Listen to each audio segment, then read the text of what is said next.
हम तेरी मोहब्बत में यूं पागल रहते हैं, दीवाना भी अब हमको दीवाना कहते हैं।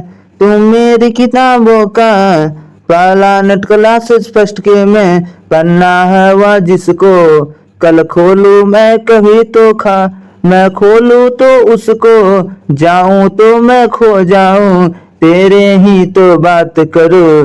चांद से जैसा छत पे मैं तो रब से ज्यादा, तेरी नाम तो हम तो पहला नटकला से स्पष्ट के में लबों से याद करके लेते हैं। हम दीवाना तुमको अपना चांद जैसा, हम तुझे बनाना चाहते हैं दीवाने की दिल को, धड़कन है तू मेरा अब सांस को तो जिंदगी है। डियर स्टूडेंट, आप सभी का स्वागत है हमारे YouTube channel planet classes first के में। मैं हूं आशीर्वाद सर, जो आप लोग के लिए फिजिक्स का बहुत ही महत्वपूर्ण प्रश्न लेके आए हैं, जो सभी कॉम्पिटिटिव एग्जाम में पूछी जाएगी। आर्मी के लिए यहाँ पर बहुत ही अच्छी क्लास चल रही है और SSC के लिए बहुत ही महत्वपूर्ण और आर्मी के लिए अति महत्वपूर्ण क्लास है। देखिए यहाँ पर फिजिक्स का पहला प्रश्न समझिए। पहला प्रश्न, लाल और नीला रंग के प्रकाश के लिए तरंगदैर्घ्य स्पष्ट रूप से भिन्न होते हैं। इस संदर्भ में निम्नलिखित कथनों पर विचार करें। देखिए यहाँ पर पहला, निर्वात में लाल और नीले दोनों रंगों का गति समान होते हैं। सेकेंड में देखिए, अब कांच में लाल रंग की गति नीले रंग से अधिक होती है। अब देखिए उपरोक्त में से कौन सा कथन सही है। देखिए केवल एक सही है, बी में देखिए केवल दो सही है, सी में देखिए एक और दो दोनों सही है। अब देखिए डी में न तो एक और न ही दो सही है, तो सही उत्तर सी हो जाएगी, एक और दो दोनों सही है। नोट में देखिए एक और दो दोनों कथन सही है। एक और दो में क्या बता रहा है हम आपको बताने जा रहे हैं। एक में देखिए क्या चीज कह रहा है, निर्वात में लाल और नीले दोनों रंगों की गति समान होती है। देखिए निर्वात में लाल और नीले रंग का दोनों गति एक समान और एक रूप से दिखाई पड़ती है। अब दो में क्या चीज कह रहा है, कांच में लाल रंगों की गति और नीले रंगों से अधिक होती है, इसलिए इसका एक और दो दोनों आंसर सही हो जाएगी। पिछले क्लास में हमारे केमिस्ट्री का वीडियो में आप लोग बहुत ही सपोर्ट किए हैं, इसके लिए थैंक यू। और अब आगे देखिए 2 नंबर, पृथ्वी के गुरुत्वाकर्षण के कारण त्वरण g के मापन के संबंध में g के विभिन्न मान अलग अलग पाए जाते हैं। 2 नंबर देखिए प्रश्न क्या कह रहा है, पृथ्वी के गुरुत्वाकर्षण के कारण त्वरण g के मापन के संबंध में g के विभिन्न मान अलग अलग पाए जाते हैं। देखिए ए में क्या कह रहा है, 1 में गहराई, 2 में ऊंचाई, 3 में देशांतर, 4 में अक्षांशों। अब आगे चलते हैं। देखिए फिर क्या चीज कर रहा है, नीचे दिए गए कुट में से सही विकल्पों का चयन कीजिए। 1 में दिया है 1 और 2, बी में दिया है 2 और 3, सी में दिया है 1 2 और 4, डी में दिया हुआ है 1 2 3 और 4।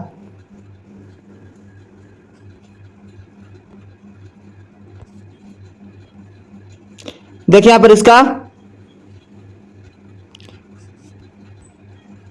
इसका सही उत्तर हो जाएगी 1 2 और 3 और 4। नोट में देखिए, नोट में क्या बता रहा है, उपरोक्त सभी चारों विकल्पों सही है क्योंकि पृथ्वी बिल्कुल गोलाकार नहीं है, इसलिए। देखिए 1 2 3 4 में क्या बता रहा है, क्या क्या दिया हुआ 1 2 3 4 में, 1 में दिया हुआ गहराई, 2 में ऊंचाई भी है, 3 में देशांतर भी है, 4 में अक्षांश है, इसलिए 1 2 3 4 आपका आंसर सही हो जाएगी। चारों आंसर आपको सही रहेगी। पर देखिए एक बांसुरी वादक जब बांसुरी के शरीर के छिद्रों को खोलता और बंद करता है तो उसके द्वारा क्या परिवर्तन किया जाता है। तो देखिए ध्वनि के पिच में परिवर्तन, 2 में गुंजायमान आवृत्ति बदले, 3 में गुंजायमान यंत्र की लंबाई में परिवर्तन। 3 में नीचे दिए गए कूट में से सही विकल्प का चयन कीजिए। यहाँ पर आगे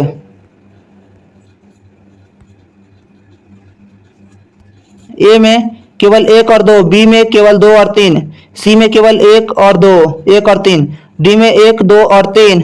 सही उत्तर इसका डी होगी, 1, 2 और 3। तो ये टिप्पणियां में क्या बता रही है? खिलाड़ी उपकरण के शरीर में छेद खोलने और बंद करने के उत्पन्न ध्वनि की पिच को बदलता है इस प्रकार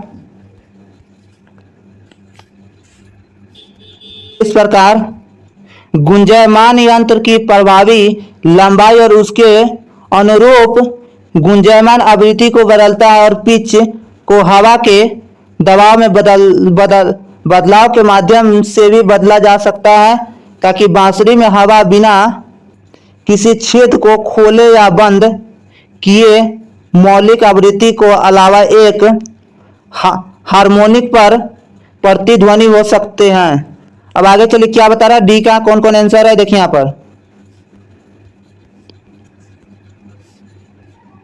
देखिए डी में कौन कौन आंसर कहा था, 1, 2 और 3 सही है। 1 में क्या बता रहा है, ध्वनि के पिच में परिवर्तन, ये भी हो जाएगी। 2 में गुंजायमान आवृत्ति बदलते हैं, 3 में हो जाएगी गुंजायमान यंत्र की लंबाई परिवर्तन की जाती है। 1, 2 और 3 सही, इसका ऑप्शन हो जाएगी डी। 1, 2 और 3 तीनों यह सही हो जाएगी, इसलिए इसका आंसर डी हो जाएगी। अब आगे चलते हैं नेक्स्ट प्रश्न। निम्न पर विचार कीजिए। 1 में है भू स्थिर कक्षा, 2 में भूतल काली कक्षा, 3 में कब्रिस्तान की कक्षा। आगे चलिए अब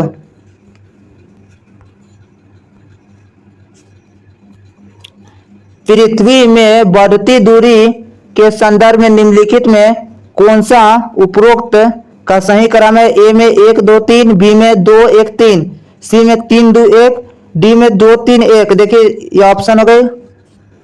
अब आगे चलते हैं। एक इसका आंसर ये हो जाएगी, 1, 2, 3 तीनों सही है। टिप्पणियां में देखिए, टिप्पणियां देखिए यहाँ पर।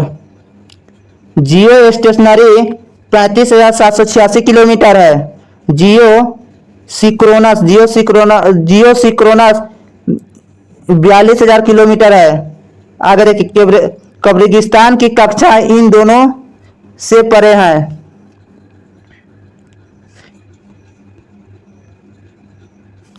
देखिए यहाँ पर इसका आंसर 1, 2, 3 दिया, भू स्तरीय कक्षा, 2 में भूतलीय कक्षा, 3 में इसकी कब्रिस्तान की कक्षा, इसलिए ए हो जाएगी। इसका 1, 2, 3 तीनों सही है, इसलिए इसका आंसर ए हो जाएगी। 5 नंबर, निम्नलिखित पर विचार करें।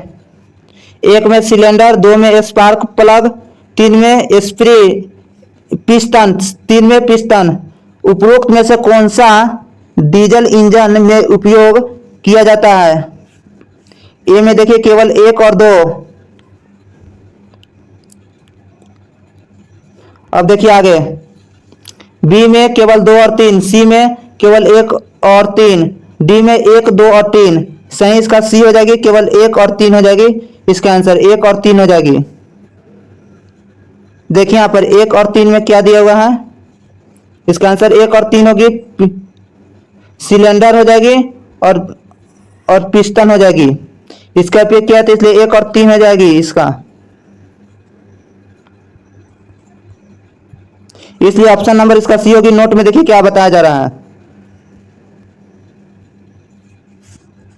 आगे चलिए नोट में देखिए, एक डीजल इंजन एक आंतरिक दहन इंजन है जो दहन कक्षा में इंजेक्ट किए गए ईंधन को जलाने के लिए प्रज्वलन शुरू करने के लिए संपीड़न की गर्मी का उपयोग करता है पेट्रोल इंजन जैसे स्पार्क इग्निशन इंजन के विपरीत जो वायु ईंधन मिश्रण को प्रज्वलित करने के लिए स्पार्क का उपयोग करता है, इसलिए इसका आंसर सी हो जाएगी। आप लोग इस प्रश्न को बारीकी समझिए, वीवीआई प्रश्न है। आगे चलिए नेक्स्ट पे 6 नंबर। अब आगे चलिए, तथाकथित गुलाबी शेर के संबंध में निम्नलिखित में से कौन सा सही कथन है? एक में देखिए, यह एक ही ध्वनि है जिसमें प्रत्येक आवृत्ति के लिए समान ऊर्जा होती है। 2 में, इसमें मुख्य रूप से कम आवृत्ति वाले ध्वनियां शामिल है। 3 में, दिल की धड़कन गुलाबी शेर पैदा करती है। नीचे दिए गए कूट में से सही विकल्पों का चयन कीजिए। देखिए आगे विकल्प का चयन करें। एक ए में केवल 1, बी में केवल 2 और 3, सी में केवल 2 और 3, डी में 1 2 3। इसका सही उत्तर हो जाएगी सी हो जाएगी, केवल 2 और 3 हो जाएगी। देखिए यहाँ पे 2 और 3 में क्या कह रहा है, 2 और 3 में क्या बता रहा है? 2 में है इसमें से मुख्य रूप से कम आवृत्ति वाले ध्वनियां शामिल है। 3 में दिल की धड़कन गुलाबी शेर पैदा करता है, इसलिए इसका ऑप्शन नंबर सी हो जाएगी। 1 या 2 और 3 है। आगे चलिए, नोट में हम बता रहे इसका।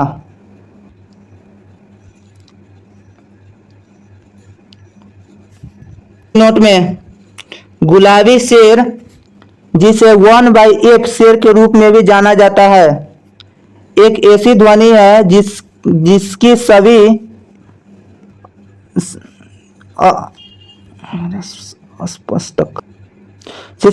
स्पष्टक में समान ऊर्जा होती है।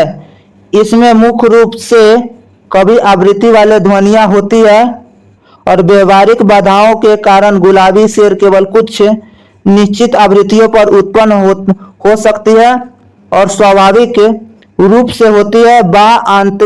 अंतरिक्ष में विद्युत चुंबकीय विकिरण को सुनाने वाले अंतरिक्ष यात्रियों ने इसे कुछ सितारों से उत्सर्जित होने पर ध्यान दिया है। जीव विज्ञान में यह दिल की धड़कन द्वारा निर्मित होती है और डीएनए अनुकूलित के अंतरिक्ष में दिखाई देती है। वीवीआई प्रश्न है, यह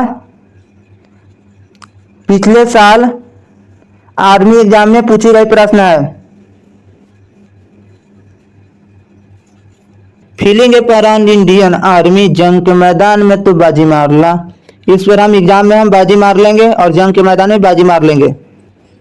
आगे चलिए 7 नंबर, यदि किसी ध्वनि तरंग की आवृत्ति उसके मूल मान से आधी कर दी जाए तो ध्वनि तरंग की गति क्या होगी? ए में देखिए, अपने मूल के आधे से कम। बी में अपने मूल्य से दोगुना हो जाएगी। सी में अपने मूल्य के 4 गुना वृद्धि। डी में समान रहता है। सही उत्तर इसका ए हो जाएगी।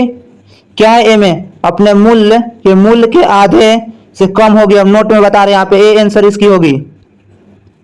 अब नोट में चलिए, अब नोट में क्या कह रहा है देखिए, ध्वनि तरंग की आवृत्ति और तरंग दैर्घ्य सूत्र इस प्रकार है। उपरोक्त में ग्रीक अक्षर के लैम्बडा तरंग दैर्घ्य का प्रतीक है।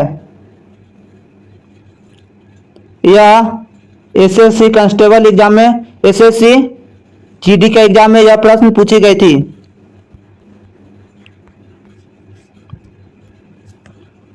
यहाँ पे 8 नंबर देखिए, आकाशगंगा के संदर्भ में निम्नलिखित में से कौन सा कथन सही है? एक में देखिए, आकाशगंगा कन्या सुपर क्लस्टर के सदस्य हैं। 2 में कन्या सुपर क्लस्टर के 2 सबसे विशाल सदस्य आकाशगंगा और एंड्रोमेडा गैलेक्सी है। नीचे दिए गए कोड को सही विकल्प चुने, इसमें सही विकल्प चुनिए, केवल एक है ए में, बी में केवल दो है, सी में एक और दो दोनों है, डी में न तो एक और न ही दो है। तो सही उत्तर ए हो जाएगी, केवल एक। एक में क्या दिया हुआ है, आकाश गंगा कन्या सुपर क्लस्टर का सदस्य है, इसका आंसर ये हो जाएगी, एक नंबर हो जाएगी, यही हो जाएगी। अब आगे चलिए,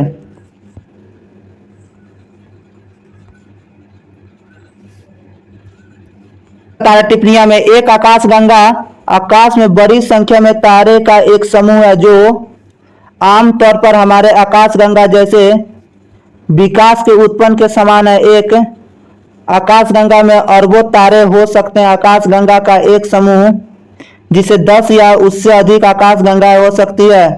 अरे हमारे क्लास में कौन नहीं लिख रहा है, वह अभी लिखे, जो नहीं लिख रहा है। अजय तुम बैठा हुआ है क्या, कॉपी खोलो, यहाँ पे लिखो। सर ये प्रश्न छूट गया, तो छूट गया तो हम पीडीएफ डाल देंगे टेलीग्राम पर, इसे देखकर लिख लीजिए, यहाँ छूट गया आप लोग का।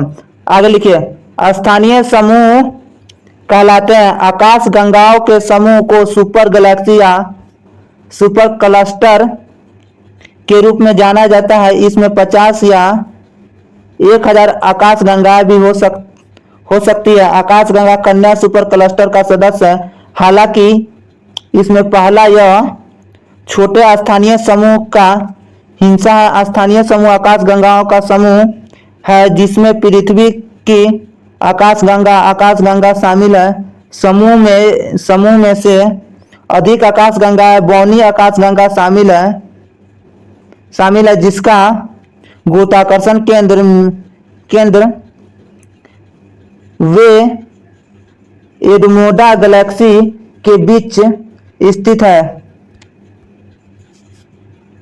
अब आगे चलिए, स्थानीय समूह की आकाश गंगा 10 मिलियन प्रकाश वर्ष व्यास को कवर करती है और यह एक द्विआधारी डबल आकाश गंगा होती है। यह समूह स्वयं कन्या सुपर क्लस्टर का हिस्सा है। इस प्रकार दूसरा कथन सही नहीं है। कन्या सुपर क्लस्टर में स्थानीय समूह के अलावा कन्या समूह को शामिल है जिसमें मिल्की वे और एडमोडा आकाश गंगा शामिल है। कम से कम 100 आकाश गंगा समूह है जो 33 मेगा स्पोरस व्यास के रूप में है। इसका अवलोकनीय ब्रह्मांड में लाखों सुपर क्लस्टर में एक है। अब आगे चलते नेक्स्ट प्रश्न पर।